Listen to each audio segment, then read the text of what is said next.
తమ్ముళ్ళు, టెర్రరిస్టులు దేశానికి చాలా ప్రమాదం, ప్రపంచానికే ప్రమాదం. పాకిస్తాన్లో ఉండే టెర్రరిస్టులు ఆ ప్రభుత్వ అండతో భారతదేశానికి వచ్చి మన టెరిటరీకి వచ్చి 26 మందిని పొట్టన పెట్టుకున్నారు. మన ప్రధానమంత్రి నరేంద్ర మోడీ గారు నా ఆడబిడ్డల బొట్టు చెరిపేసిన వాళ్ళని భూమి మీద ఉండడానికి వీలు లేదు, అందుకే వదులుతున్న బ్రహ్మాస్త్రమని ఆపరేషన్ సింధూరు ఏర్పాటు చేసి పాకిస్తాన్కి వెళ్ళి 20 నిమిషాల్లో మొత్తం టెర్రరిస్టులందరినీ హతమార్చారు. భారతదేశంలో ఒక నమ్మకం వచ్చింది. ఈ రోజు నేను ఒకటి అడుగుతున్నా మిమ్మల్ని అందరినీ, దేశానికి టెర్రరిస్టుల వల్ల చాలా నష్టం. అదే సమయంలో మన రాష్ట్రంలో మన దేశంలో కూడా ఆర్థిక ఉగ్రవాదుల వల్ల కూడా అంతే నష్టం. అవునా కాదా తమ్ముళ్ళు అని మిమ్మల్ని అడుగుతున్న ఆడబిడ్డలు మీరు చెప్పండి. ఈరోజు ఇక్కడ చూస్తే కొంతమంది ఇక్కడ ఎకనామిక్ టెర్రరిస్టులుగా తయారైపోయి ఇష్టానుసారంగా రాజకీయ ముసుగులో ల్యాండు, శాండు, మైన్ ఇవన్నీ కూడా దోచేసుకున్నారు. నమ్మి మీరు ఓట్లేశారు. మిమ్మల్ని ఈ ప్రభుత్వం కాపాడుతున్న, ఆనాటి ప్రభుత్వం కాపాడుతున్న ఆలోచించారు. ఎక్కడ చూసినా జే బ్రాండ్తో మద్యం వ్యాపారం, నాసి రకం మద్యం. దీనివల్ల మీ లివర్ పోయింది, హార్ట్ దెబ్బతినింది, కిడ్నీ పోయింది, చాలామంది చనిపోయే పరిస్థితికి వచ్చారు. ఇంకో పక్కన డ్రగ్స్ వచ్చాయి, గంజాయి వచ్చింది, యువత నిర్వీర్యం అయిపోయింది. ఈరోజు నేను హామీ ఇస్తున్నా, ఇక్కడుండేది సిబిఎన్, ఇక్కడుండేది ఎన్డీఏ ప్రభుత్వం. ఎవరైనా సరే డ్రగ్ అమ్మితే, గంజాయి అమ్మితే అదే చివరి రోజని హెచ్చరిస్తున్నాను. మా ఆడబిడ్డల జోలుకొస్తే ఖబర్దార్ జాగ్రత్తగా ఉండండి. అదే మీకు అంతిమ గడియలని చెప్పి కూడా హెచ్చరిస్తున్నా. తమ్ముళ్ళు, అడవులు ఆక్రమించి ఎస్టేట్లు నిర్మించుకుంటారు, కొండల్ని మింగేస్తారు, చెరువుల్ని చెరబడతారు. ప్యాలెస్ల నుంచి ఎస్టేట్ల వరకు అక్రమ సామ్రాజ్యాన్ని నిర్మించుకున్నారు. ఆపరేషన్ క్లీన్ పాలిటిక్స్తో పాజిటివ్ ప్రోగ్రెస్ పాలిటిక్స్కి నాంది పలకదాం.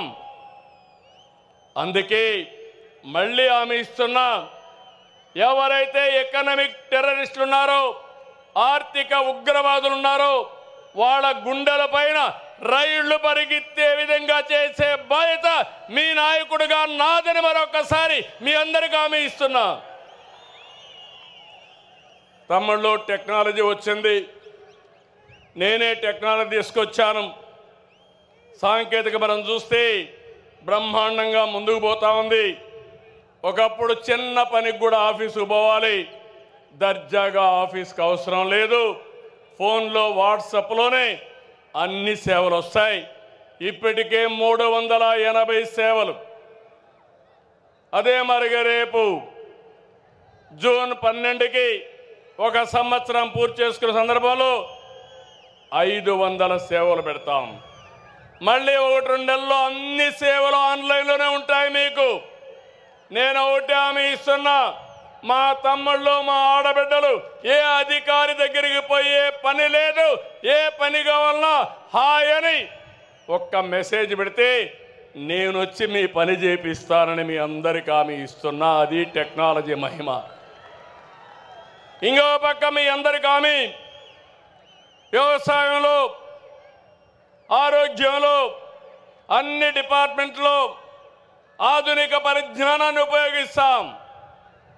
మీ జీవితాల్లో వెలుగు తీసుకొస్తాం. మీ అందరికీ ఎలాంటి ఇబ్బందులు లేని ప్రభుత్వాన్ని ఇస్తామని చెప్పి కూడా నేను మీకు తెలియజేస్తున్నా. మీరు ఓట్లేశారు, మెజారిటీతో గెలిపించారు. ఢిల్లీలో మన పరపతి పెరిగింది. కేంద్ర సహాయంతో రాష్ట్రాన్ని అభివృద్ధి చేసుకుంటున్నాం.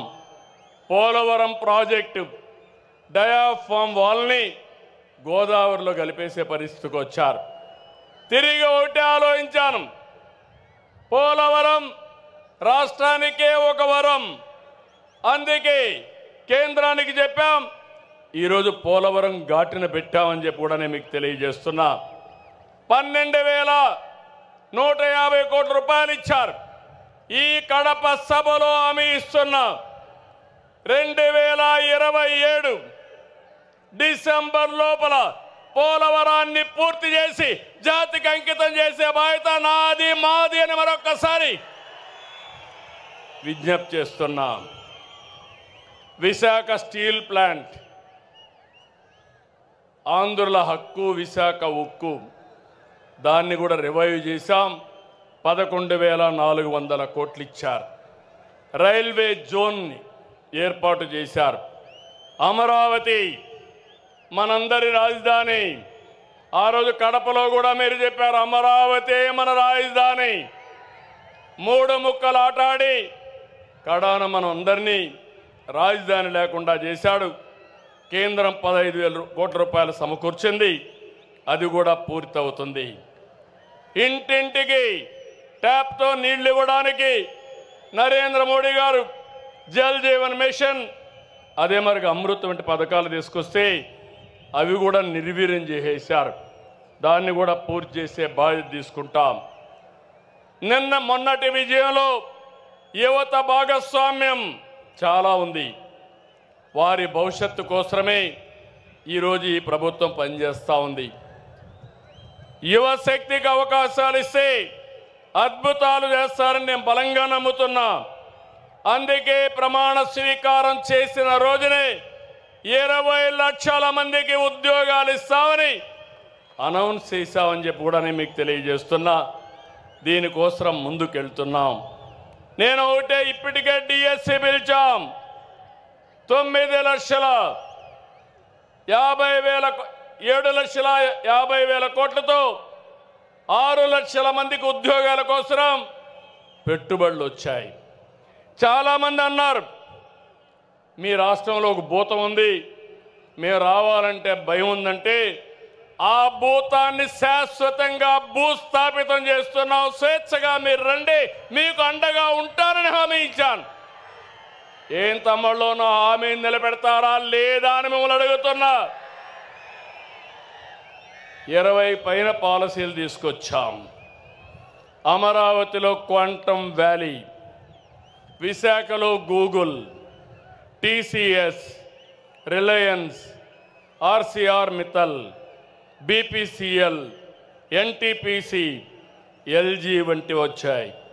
తమ్ముళ్ళు, నేను ఎన్నోసార్లు చెప్పాను, నాలెడ్జ్ ఎకానమీలో రాష్ట్రాన్ని గ్లోబల్ హబ్గా తీర్చి మీ ఇంటి దగ్గరనే మీరు కూర్చొని మీరు పనిచేసే విధానానికి వర్క్ ఫ్రమ్ హోమ్ తీసుకొస్తానని చెప్పా.